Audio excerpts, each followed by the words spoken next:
FN వీక్లీకి స్వాగతం. ముందుగా ముఖ్యాంశాలు. కృష్ణా జిల్లాలో పెరుగుతున్న ఆక్వాకల్చర్ సాగు 2022తో పోలిస్తే 50% పెరుగుదల. అల్లూరి జిల్లాలో ఘనంగా జరిగిన గిరిజనుల చేపల పండగ. మత్స్యకారులకు శుభవార్త తెలిపిన పుదుచ్చేరి ప్రభుత్వం. పంజాబ్ లో గణనీయంగా పెరుగుతున్న చేపల ఉత్పత్తి. 43,973 ఎకరాల్లో చేపల పెంపకం.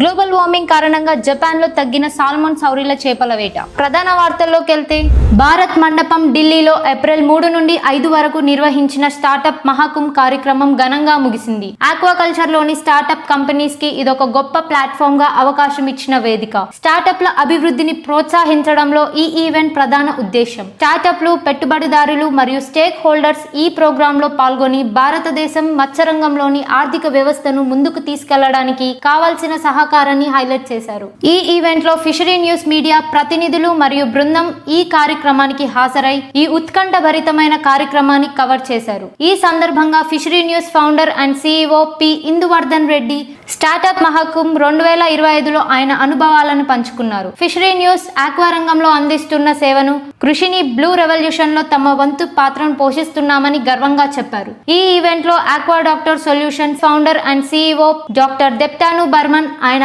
ఆక్వాకల్చర్ లో ఫార్మర్స్ కి ఆక్వా డాక్టర్ సొల్యూషన్ అందిస్తున్న సేవలను వివరంగా ఎగ్జిబిటర్స్ కి ఈవెంట్ లో పాల్గొన్న మిగిలిన ట్రేడ్ నిపుణులకు వివరించారు. కృష్ణా జిల్లాలో రైతులు వ్యవసాయ నష్టాల కారణంగా ఇప్పుడు ఆక్వాకల్చర్ వైపు మళ్లుతున్నారు. గత 2 ఏళ్లలో 21,834 మంది రైతులు ఆక్వాకల్చర్ ని మొదలు పెట్టారు. 2022లో 23,801 మంది ఆక్వా రైతుల సంఖ్య 2024లో 45,635కు చేరుకుంది. 8,903 మంది నాన్ ఆక్వా జోన్ల నుండి వచ్చారు. ప్రస్తుతం 1,44,702 ఎకరాల్లో ఆక్వాకల్చర్ సాగుతుంది. 2022లో ఇది 88,000 ఎకరాలు మాత్రమే.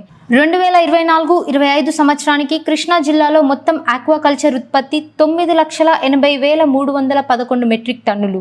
అందులో 4,84,248 మెట్రిక్ టన్నులు లోతట్టు చేపలు, 2,42,249 మెట్రిక్ టన్నులు ఉప్పునీటి రొయ్యలు, 2,86,616 మెట్రిక్ టన్నుల ఫ్రెష్ వాటర్ ప్రాన్స్, 10,441 మెట్రిక్ టన్నుల సముద్ర రొయ్యలు, 36,802 మెట్రిక్ టన్నుల సముద్ర చేపలు ఉన్నాయి. ఈ సంవత్సరం మత్స్యరంగం గ్రాస్ వాల్యూ యాడెడ్ 20,000 కోట్ల రూపాయలను దాటింది. PMMSY కింద కృష్ణా జిల్లాను అగ్రస్థానానికి తీసుకెళ్లేందుకు అధికారులు కృషి చేస్తున్నారు. అల్లూరి జిల్లా ఎటపాక మండలంలోని గౌరీదేవిపేట చెరువులో గిరిజనులు చేపల వేటను పండగలా జరుపుకుంటున్నారు. ప్రతి సంవత్సరం వేసవిలో తమ గ్రామాల పరిధిలోని చెరువుల్లో చేపల వేటను నిర్వహించడం గిరిజనుల సాంప్రదాయంగా మారింది. ఈ గిరిజనుల వేటలో కృష్ణవరం, నల్లకుంట, ఎర్రబోరు, గొందిరాజుపేట, చింతల చెరువు, పండువారిగూడెం, కొత్తూరు, పట్టుచీర, కన్నాపురం, తెలంగాణలోని పలు గ్రామాల గిరిజనులు కూడా జోరుగా వేటలో పాల్గొన్నారు.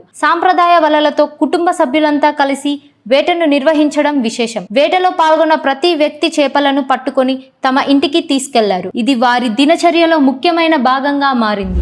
శ్రీకాకుళం జిల్లా వజ్రప కొత్తూరు మండలంలోని మంచినీలుపేట నుండి 4 మత్స్యకారులు సముద్రంలో చేపల వేటకు బయలుదేరారు. మధ్యాహ్నం తిరిగి వస్తామని చెప్పారు. కానీ చిన్న ఇంజన్ బోటు రాకాసి అల కారణంగా బోల్తా పడింది. ఇందులో బొంగు కోటేశ్వరరావు, బొంగు ధనరాజు, వంకా కృష్ణ, చింతా వెంకటేష్ అనే 4 చిక్కుకున్నారు. వారిలో 2 బయటపడ్డారు. కానీ మిగిలిన 2 గురించి ఎటువంటి సమాచారం లేదు. ఈ విషయం తెలుసుకున్న మత్స్యశాఖ మంత్రి అచ్చెన్నాయుడు, ఎమ్మెల్యే గౌతు శిరీష స్థానిక గ్రామ సర్పంచ్ తో మాట్లాడి మెరైన్ అధికారులు, పోలీసులు గాలింపు చర్యలు చేపట్టేందుకు ఆదేశాలు జారీ చేశారు. అయితే ఇప్పటి వరకు ధనరాజ్, కృష్ణ జాడ కనబడలేదు. గాలింపు చర్యలు ఇంకా కొనసాగుతున్నాయి. కేంద్ర మత్స్య పశుసంవర్ధక పాడి పరిశ్రమ మంత్రి రాజీవ్ రంజన్ సింగ్ లోక్సభలో మాట్లాడుతూ గత 10 ఏళ్లలో ఆక్వా రైతుల సంక్షేమం కోసం ప్రభుత్వం చర్యలు చేపట్టినట్లు చెప్పారు. ఈ చర్యలు చేపల ఉత్పత్తిని పెంచడంలో మరియు మత్స్యకారుల ఆదాయాన్ని మెరుగుపరచడంలో సహాయపడ్డాయని ఆయన పేర్కొన్నారు. ప్రపంచంలో దేశం ఇప్పుడు చేపల ఉత్పత్తి పరంగా 2వ స్థానంలో ఉందని తెలిపారు. నరేంద్ర మోడీ ప్రభుత్వం నీలి విప్లవం ప్రోత్సాహంలో కీలకంగా ఉందని చెప్పారు. 2013-14 సంవత్సరంలో 95 లక్షల మెట్రిక్ టన్నుల నుండి 184 లక్షల మెట్రిక్ టన్నులకు చేపల ఉత్పత్తి పెరిగిందని మంత్రి వివరించారు. ఈ చర్చకు ముందు కాంగ్రెస్ ఎంపీ కేసీ వేణుగోపాల్ మత్స్యకారుల ఆదాయం తగ్గుతుందని, ఎంపీ శశి థరూర్ కేరళ మత్స్యకారుల ఫిషింగ్ హార్బర్లను డిమాండ్ చేస్తున్నారని చెప్పారు.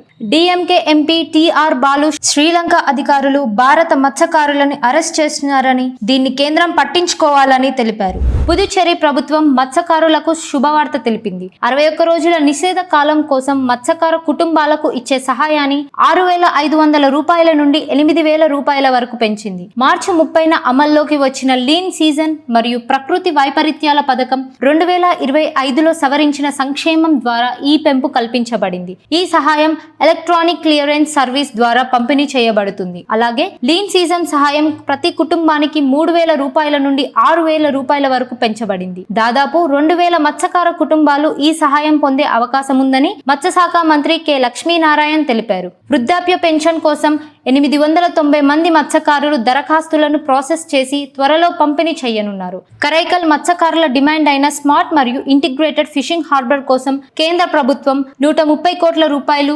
కేటాయించిందని లెఫ్టినెంట్ గవర్నర్ కె కైలాష్నాథన్ తెలిపారు. కేంద్ర మత్స్యశాఖ మంత్రి జార్జ్ కురియన్ లోక్సభలో కేంద్ర ప్రభుత్వం తీసుకొచ్చిన ఆర్నమెంటల్ ఫిషరీస్ ప్రణాళికను వివరించారు. బ్రీడింగ్ యూనిట్లు, మౌలిక సదుపాయాలు, నైపుణ్యాభివృద్ధి కోసం భారీ పెట్టుబడులు మరియు స్వయం ఉపాధి వంటి అంశాలపై సమగ్ర వివరణ ఇచ్చారు. అలాగే డిపార్ట్మెంట్ ఆఫ్ ఫిషరీస్ ఈశాన్య రాష్ట్రాల్లో ఆర్నమెంటల్ ఫిషరీస్ ను ప్రోత్సహించేందుకు కీలక చర్యలు తీసుకుంటున్నట్లు తెలిపారు. కేంద్ర ప్రభుత్వం బీహార్, గోవా మత్స్యరంగానికి భారీగా నిధులు కేటాయించింది. ప్రధానమంత్రి మత్స్య సంపద యోజన మరియు ధర్తీ అబా జన్ జాతీయ గ్రామ ఉత్కర్ష అభియాన్ ద్వారా ఈ 2 రాష్ట్రాలలో మత్స్యరంగ అభివృద్ధికి సహకరిస్తోంది. మినిస్ట్రీ ఆఫ్ ట్రైబల్ అఫైర్స్ కింద ఈ పథకాలు గిరిజన మత్స్యకారులు మరియు కమ్యూనిటీ ఫారెస్ట్ రిసోర్స్ హోల్డర్స్ ను సమర్థవంతంగా ప్రోత్సహిస్తున్నాయి.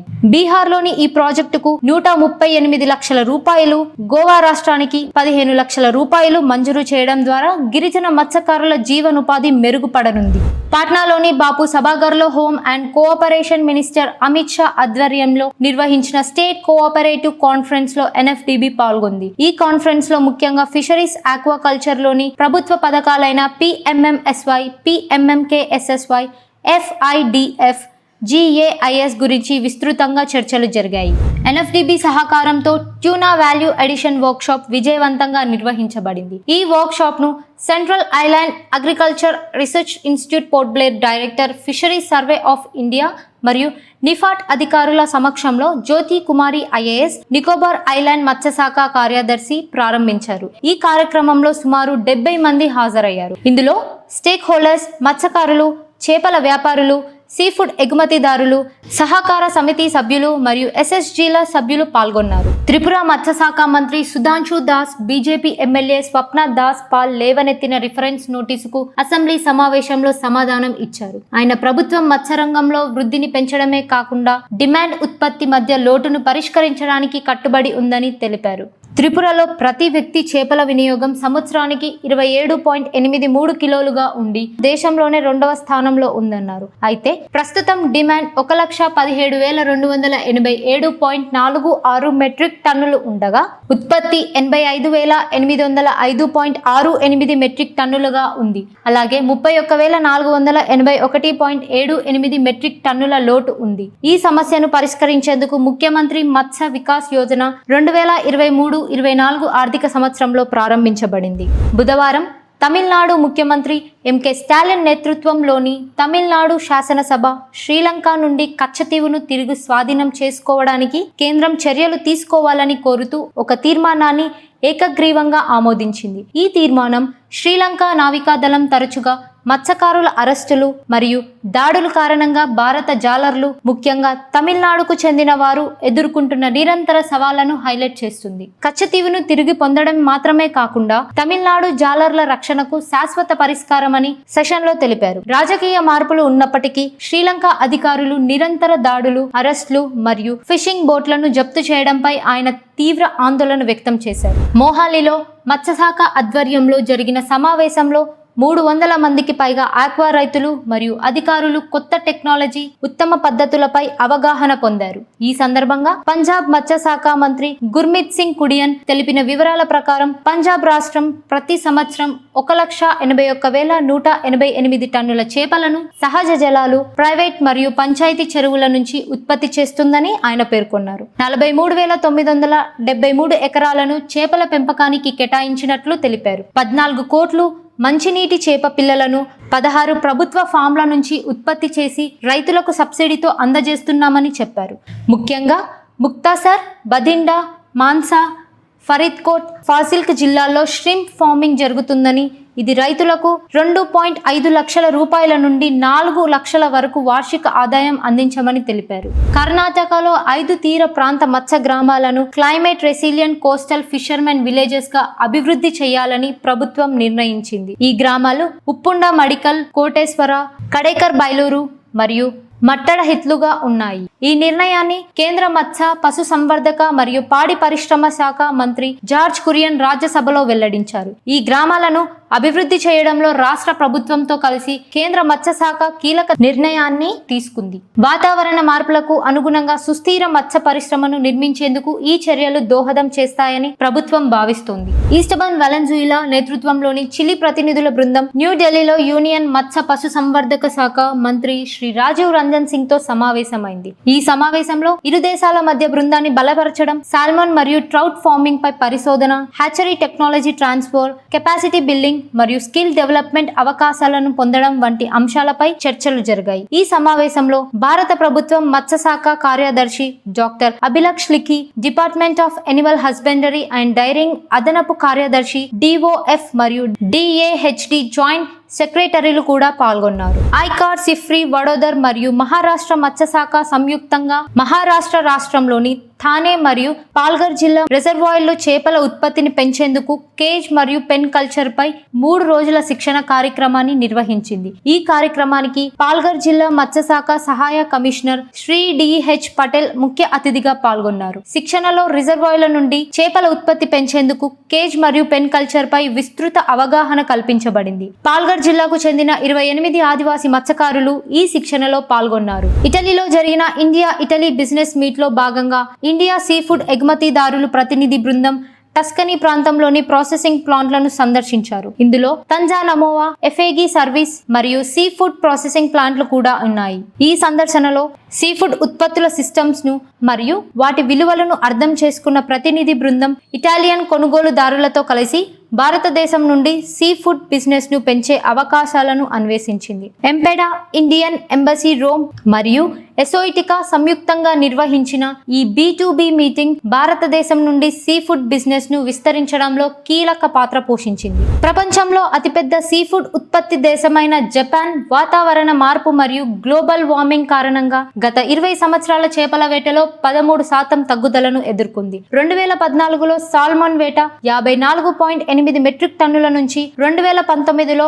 14.2 మెట్రిక్ టన్నులకు పడిపోయింది. అలాగే సౌరీ వేట కూడా క్షీణిస్తోంది. ఈ సమస్యను పరిష్కరించడానికి జపాన్ ఆధునిక సాంకేతికతో రూపొందించిన 3వ తరం కయోమారు ఫిషరీ రీసెర్చ్ బోర్డు ప్రారంభించింది. దీని ద్వారా మత్స్య వనరులను కాపాడుకోవడానికి ప్రయత్నిస్తోంది. ఇంగ్లాండ్ నార్త్ యార్క్ షైర్ ప్రభుత్వం కోస్టా బేక్ నది పర్యావరణాన్ని రక్షించడంలో విఫలమైందని, ఈ మేరకు తీసుకున్న తీర్పుపై అపీల్ను కోల్పోవడం వల్ల ఈ సమస్యపై పోరాడుతున్న మత్స్యకారుల బృందం విజయాన్ని సాధించింది. పీకరింగ్ ఫిషరీ అసోసియేషన్ మరియు ఫిష్ లీగల్ కోస్టా బేక్ నది సమస్యపై ప్రభుత్వంను హైకోర్టుకు తీసుకెళ్లారు. 2023లో హైకోర్టు కాలుష్యం వల్ల చేపల సంఖ్య తగ్గిపోయిందని, ప్రభుత్వం బాధ్యతాయుతంగా నిర్వహించలేదని, ప్రణాళికలు విఫలమయ్యాయని కోర్టు తేల్చి చెప్పింది. ప్రభుత్వం ఈ తీర్పును సవాలు చేసినప్పటికీ బుధవారం కోర్టు అప్పీల్ను తిరస్కరించింది. ఆంధ్రప్రదేశ్ ముఖ్యమంత్రి నారా చంద్రబాబు నాయుడు అమెరికా ప్రభుత్వం భారతదేశం మీద విధిస్తున్న అధిక పన్నులపై ఆందోళన వ్యక్తం చేశారు. అమెరికా,